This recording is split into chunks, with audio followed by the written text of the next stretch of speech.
But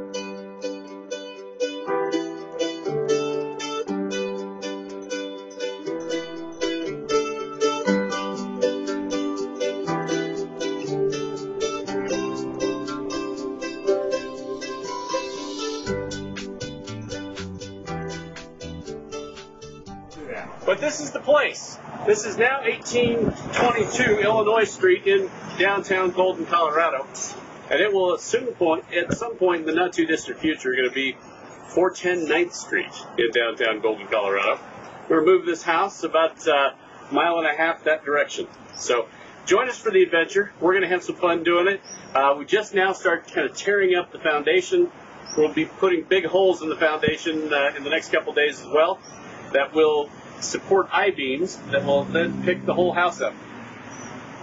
So we're pretty excited about the project. It's a project not very many people do anymore. Primarily. Watch your step there, Sam. You know. Well, thank you. Hanging on by a thread. So I'll meet you at the back of the building. All right, we'll do it. Progress. So at the back of the building, you can tell that we're doing a couple things here. We're actually drilling some big holes right into the foundation. That's where the large I-beams are going to go. We'll have two very big I-beams that will support 7 cross beams. Those 7 cross beams will then be going the opposite direction on the house. This is the back of the house, and we're actually going to pull this house. We'll lift it up here and pull it out this direction, and then down a couple of the streets here in Golden in the middle of the night, so that we can move all the stoplights and drop all the wires and drive over each of the electrical wires, cable, the internet wires for people.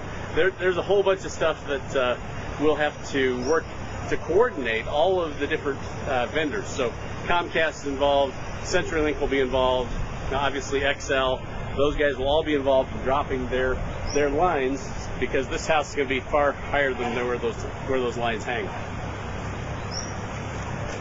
Let's go inside. You can kind of get a feel for what's in here. Watch your step here, JJ.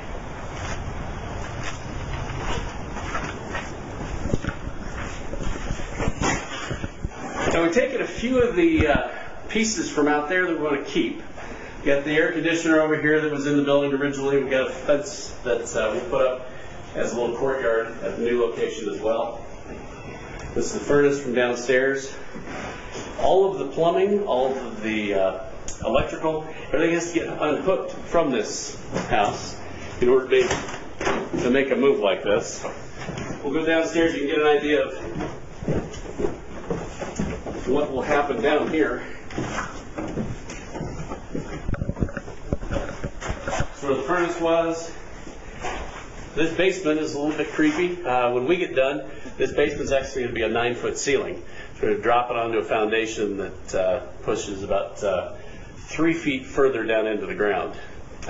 We'll also be building a better foundation than this foundation. This would have been kind of a block foundation and some concrete as well. It's a foundation that's held the house for a number of years, obviously, since 1923. The one that we'll put in will have a stronger reinforced rebar concrete all the way through.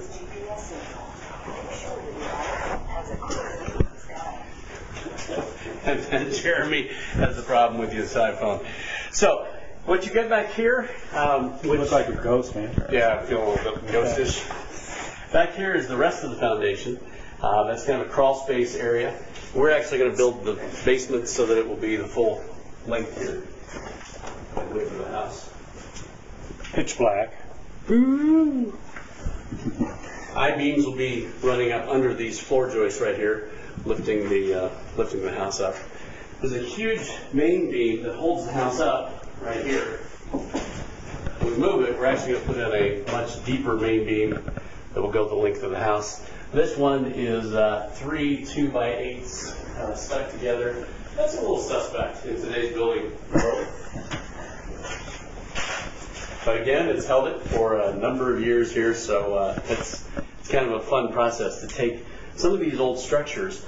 Some of these structures, as many of you know, were built by the original owner. They were built by people who, this particular guy owned a gas station here in town called, I think it was Lookout Mountain Gas Station. And he would have done a lot of this construction himself, probably had some friends who helped him as well, and they built houses. They built their own house. When was it? Back then, 1923. 1923. Yeah. So we'll go back upstairs to get a feel. So we're now on the main floor of 1822 Illinois Street. This house was built in 1823. What we're looking at now is the front door. If we were just looking in from the outside, this is where the front door is. We're gonna take this whole wall out. We've got two people who are interested in this property. One is a massage therapist, acupuncture group that has need for about 5 or 6 treatment rooms, maybe a yoga studio. So the basement of this house will then be a yoga studio and 1 treatment room as well as some space that people can go and shower. They're going to put a shower in the bathroom downstairs. Bathroom that's up here is now sort of a very small bathroom with a shower in it. We're going to demo this entire bathroom, turn this into an ADA accessible bathroom. ADA. That's the Americans with Disabilities Act. So we'll have bars in here, bigger doorway so that you can get a wheelchair in this area if you needed to. Yeah, it's a compliance thing, so. It's compliance, and also these folks really need that because many of their patients come in, and their patients have some sort of a disability that they need acupuncture, some of them need massage therapy, others actually need counseling. And so we'll have quite a few folks in here who need ADA accessibility to the building. So, and then we'll have another treatment room here in the front. Jerry, take a look at that. This will be the largest. Nice size room. Yeah, this will be the largest treatment room. We're going to actually take out this wall here and turn from the front door to this room, build another wall that goes here, support the ceiling structure. There's a beam that goes in through this whole area. And this will be a reception area when people first walk in. So it'll come out to about where this window is, and then they have a nice little reception area over to the side of that window as well. So you'll see some changes to the wall. Most of the walls are going to try to keep it intact. The exterior walls will be keeping all of that intact. This is all clad in plaster. But when we get this thing moved, and you'll see in the next few weeks here, much of this plaster will have cracked. So we'll come in, fix the cracks, retexture all these walls. The windows and everything are newer windows. We get double pane windows throughout the whole structure. Do they stay in during the move? They do. Wow. Yeah, the windows should be fine because they're headered, but we'll see some small cracks in the brick as well as cracks that will happen in this outside lab. But you leave it plastered, it used to be plastered. Correct. Oh. Yeah. Okay. These walls in here, this is all just drywall. Some of this may crack, but we'll be able to fix that pretty easily as well. As you can tell, there's a different texture on the drywall here than what you have on some of this plaster. Mostly it's just a result of having a different structure behind it. Let's see, and then we'll take out these beautiful, if somebody out there really would like to have some ceiling fans with this nice brass look, we'd love to donate those to any good cause out there. Ceiling fans, we'll probably either put a tuck-out ceiling fan or we'll just put lights in these areas since we'll be air conditioned throughout the structure. Nice. There you go. So that's the inside. And the wood floors will just finish? Yeah, wood floors are going to refinish these. They had some carpet in here before that's left in matting. So we'll come in and strip these wood floors, patch in any areas like where this wall is right here. There'll be floors that we'll need to patch in. So we'll patch that in and then refinish everything in this area. Awesome. And the popcorn ceiling, which is awfully nice. Very popular. Yes, very popular in the 80s. That's the 80s. In the modern house in the 80s, they put a lot of popcorn ceiling. It was cheap. And it also helps cut the sound just a little bit. They're also called acoustic ceilings because those small marblings actually catch some sound in those areas. But we really, these days, we'll either put a sound baffle up there, but we'll certainly scrape that and retexture it for the new owner, whether that's folks who are buying, leasing, or to be determined. So we're working on a couple of contracts. When we do these things, we start putting it on the market to sell almost immediately. So as soon as we had the layout and the foundation plan approved by the city, we put it on the market to see if we could find somebody who would. So you're actually going to sell it, you're not going to rent it, you're going to sell it first? We either sell it or rent it. We've also got it on the market to lease. Lease to own, Yeah. and all those options, we'll talk about them. Yep, we're looking at all those options because we want to make sure that we get somebody who's interested in this thing even before we move it. Does two things. One, it gives us a firm contract for when we're done with the construction. That's always a nice thing. Secondly, it also gives the potential tenant, if they will sign the contract, get ready, they can also get some of the publicity that we're going to get as we move this house. So we'll have them standing out in front of it with the Easy Street team and give them some local publicity on their business as well. Well, we'll have to come back when they're kind of working in here and lifting. We'll Absolutely. see how it happens. They will be doing that, looks like the week of the 7th of July. We had a delay by Excel Energy. They did not have all of the surprise. They didn't have all of the gas meter and everything off of the house, so there's no way to get all the pipes and pieces inside this thing. Yeah, you don't want to lift it with the gas cord. Probably not a good idea.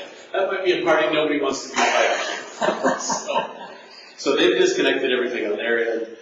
School lines has gotten everybody out of the process that they needed to as well. Now it's trying to get XL, Comcast, and CenturyLink all worked out to get those lines dropped, and we'll be ready to move.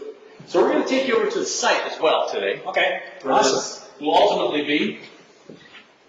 Some of you have seen some pictures of that. We'll show you kind of an updated look at that site now that it has no house on it. All right. Good. Thanks, Jeremy. See you So there. we're going to take a little drive from 1822. I'm going to take you down the route that we think we're going to actually end up going down with the house.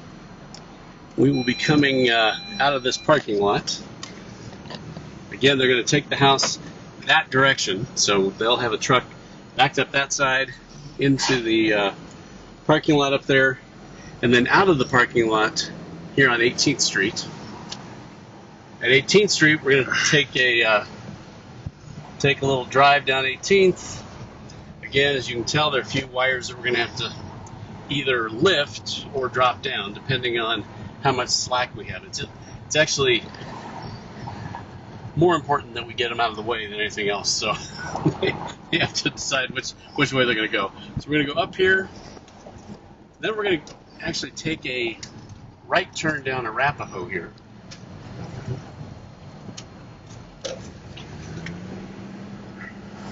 This again will be done in the middle of the night. The house is about 37 feet wide, so it will take up all this street. And then we'll be turning back down 19th Street. And not sure whether they will take Arapahoe there, or we may take Washington, depending on which lines have to be moved. So we'll come down Washington. And from Washington Street, we're actually going to go the wrong way on a one-way. We'll be going left here on Jackson. So Jeremy, if you can kind of take a look down there. Yeah. And the reason Jackson is just a little better. Do not enter, so. Yeah, don't What are you going to enter. do, like 2 in the morning? We're going to do that about 2 o'clock in the morning, and we'll have police escorts and all of that going down Jackson here. So Jackson, as you can tell, is a pretty straight shot all the way down. We're going to go the right way on the other one-way street. There's beautiful Golden, Colorado. You can see Something about Golden. the cupcake up there. What do they call that? That's Castle Rock. Castle and Golden. Rock and Golden. And that's That's a big bus coming right. yeah, that's a big bus. So these stoplights, as you can tell, we're going to have to get around them. They actually unbolt at the base and then turn the stoplight all the way around to keep the wires inside the stoplight. But it will open that stoplight up so that we can get the house. They what? Curve it sideways? Just move it sideways? Yep. Out of the way. Interesting. So they thought of it. That's wow. That's unusual. They thought ahead on that one. Didn't have to take it down. That's right. As you can tell, these wires will have to come down. These are power wires. The house is about 27 feet tall, and then it's going to be about another 8 to 9 feet on top of the bars that we're going to be putting under it. So that big rebar the I-beam construction underneath that will go underneath, and then wheels underneath the I-beams. So we'll be about 35 feet in the air by the time we get done with this thing. How high are the wires now? You know, most of these wires are at about 20 feet, so we're going to be having to move them up either 10 to 12 feet or drop them all the way down, and just detaching them from the poles for 5 or 6 poles. That actually gives you enough leverage to be able to get that wire all the way down. That's the preferred way to do it, and then just put a ramp over it so that they drive over those wires. Downtown, as you can tell, has a lot of bustling activity. We've actually done several renovations in the downtown area here in Golden. What's the population of Golden? Population is about 14,000. So 14,000 folks, and not a lot of growth happening in Golden because it's landlocked by the tables on one side and Lookout Mountain, Mount Zion on the other side. So there really just isn't much place to grow this thing anymore. So that's good for real estate values. Absolutely, real estate in Golden keeps going up. So then we'll be coming down 10th Street here from Jackson, taking it all the way in through here. We're going to follow this Corvette all the way to the site. I'm not sure who that is, but I think we should, get up beside him, see if we can do a little racing.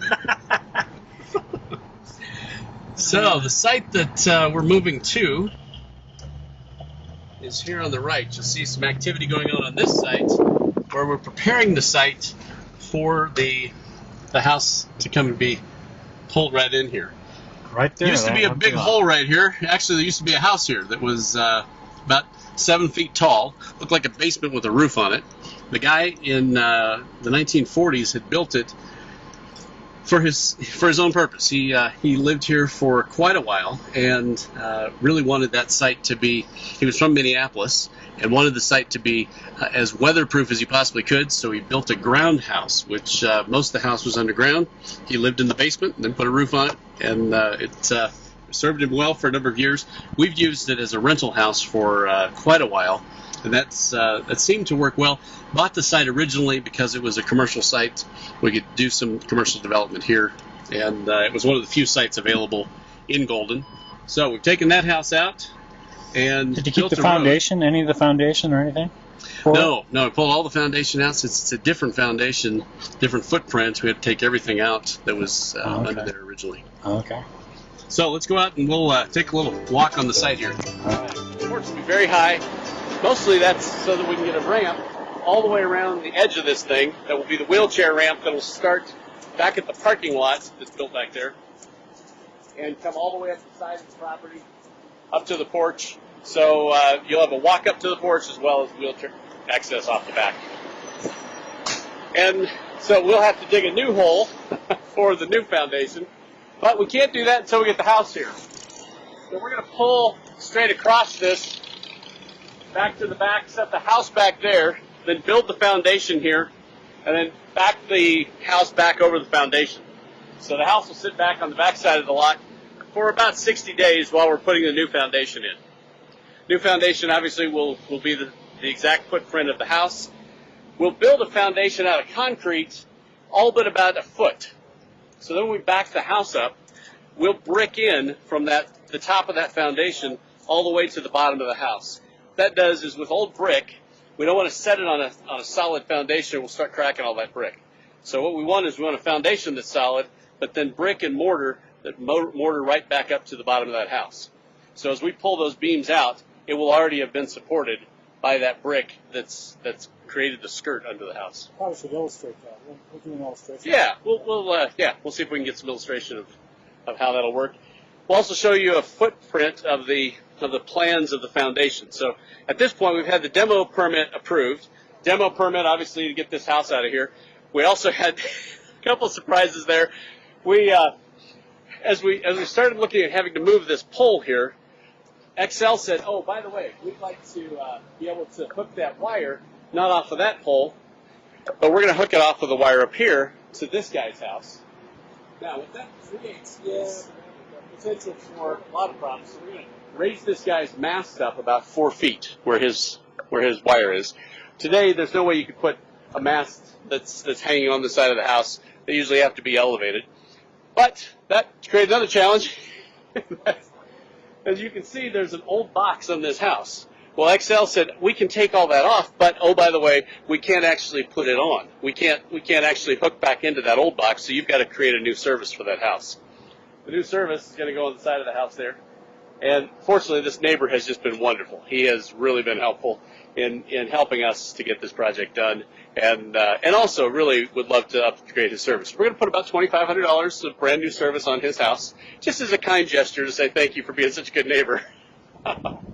He also has a sewer and water line that also run through our property here. So we're going to have to arrange that so it doesn't go under the house. We'll just move that around. Take out some trees. Had two big trees right here that had to be taken out. These big trees were a big deal trying to get them out of here, but they've come out just fine. We may in fact take out one or two of these. How do I restore that? And then we'll replant some trees in here. Get kind of a garden. But I do have to replace that. Well, let's see, Jeremy. What else do we need to tell you? That's about it. We're going to put a fence along the back side of the property and probably this side over here, just to again create some space on this house and on this property that creates sort of a quiet place for whoever's going to be doing business here. And Coors has parking lots all over this area. So this parking lot over here belongs to Coors. This one on this side as well. You know, it's They all had to have all these parking lots to accommodate this big building that they wanted to build a number of years ago. So all the parking had to be built on site here in order to accommodate their parking needs. But I've never seen a car actually parked over here other than somebody maybe going over to the American Legion for a drink after work. And we got a railroad track back here. JJ, come take a look at this. So on the back side of this property, got a railroad track that comes back in through here. The railroad track is actually only used to back up and recouple cars back here. It's not actually used to do anything of a train nature. There won't be any trains running through here. Yeah, it's not. In fact, it ends just about a block from here. So that railroad track gets used very, very little. Once you take a look at that, I'm going to talk to you. Just go take a look at this railroad track. That's interesting. You know, it's a lot of noise when trains are coupling up and things, so we'll have to see what that noise factor is or how often they do that. But they do that in downtown Denver, and there's a lot of very expensive townhomes down there that seem to live with it.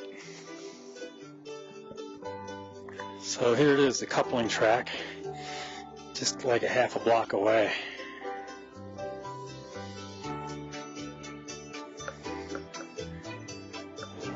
Right, and we have the room. But see, I gotta have room for him also. You have to get around. I can't reach over. Right. Just gotta have room here. So right now that building is we need 37. 45 feet, but you got the torch. Yeah. But that's not really interfering. But just let's say that's the case. So Okay. we got 45 feet. All right. Good. Well, Lou, thank you very much. Yeah. So Tell John hi for me. yeah, I'm gonna John, get over here and start doing some work, man. Who? Oh, John. Well, there's no sense in it. No. He's done something. So what do you think? Oh, What are the surprises that's coming on? Well, we keep having a And few all those surprises here and there. Yeah, that's been the exciting part. Every time you do something, you have to just be aware that it might cost you 10 to 20% more than what you think it's going to cost. Figure that in. Don't let yourself think that it's an easy deal and you've got all the numbers and everything's worked out. Get the numbers, do your homework. Don't start a building unless you really, really know what it's going to cost you. However, And then add throw some sort of factor in there, fudge factor you might call it. Contingency is what it would be called in a contract from your contractor. Have a contingency fee in there so that you know what you're doing, because it is way too late after you've gotten the thing sold or after you've gotten it under contract. Now you got to build it. You got to get it ready for these folks. And so don't do that so tightly that there's no way that you can succeed on the numbers. Because really, this is always about making some money, keeping your kids in school, buying shoes for your wife. It's always about that. and into Shoes, particularly. well, shoes particularly. Whoa, Nelly. And stop at every crosswalk.